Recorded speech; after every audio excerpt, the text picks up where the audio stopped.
Revue de la presse, lundi, synthèse de l'actualité. Justice, le budget 2024 de la chancellerie au cœur des débats. Le vote du budget 2024 de la chancellerie est au centre de l'attention dans le secteur de la justice.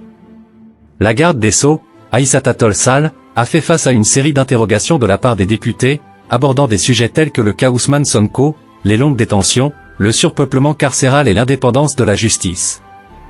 Les journaux soulignent son approche ferme, qualifiant Aïssata Tall Sall d'avocat des magistrats. Politique, nouvelle coalition et préparatifs pour les élections de 2024.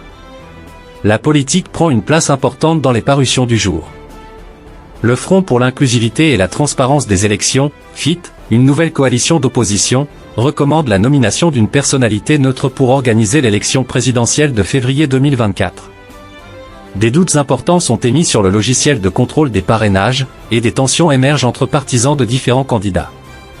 Le quotidien national, Le Soleil, rapporte qu'Amadou Ba, candidat de Benno, a atteint 3 millions de parrains. Santé, retour des gestes barrières et réussite d'une transplantation rénale. Le ministère de la Santé alerte sur une maladie respiratoire apparue en Chine, recommandant le port du masque. La presse couvre également en détail la première transplantation rénale réussie à l'hôpital militaire de Ouakam. Des journaux rapportent une préoccupation croissante face au cas de cancer de la prostate au Sénégal. Économie, transfert de la diaspora et pénurie de main-d'œuvre. Les chiffres impressionnants des transferts de la diaspora sénégalaise sont mis en avant. L'Observateur souligne une inquiétante pénurie de main-d'œuvre dans le secteur des BTP. La Senelec annonce la suppression de la 3e tranche dans les facteurs d'électricité. Sport, fait marquant dans la lutte et succès des Lions au football. Dans le monde du sport, Sunoulamb rapporte la victoire d'Alioune Seye 2 sur Modou Anta en 5 minutes de combat. Le duel Zarko-Niang-Bouendao est confirmé pour le 4 février 2024 dans la lutte.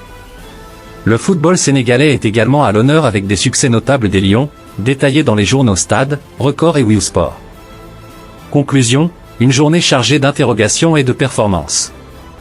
La journée a été marquée par des débats intenses autour du budget 2024 de la chancellerie, des préoccupations politiques croissantes, des alertes sanitaires, des développements économiques significatifs, et des performances sportives notables.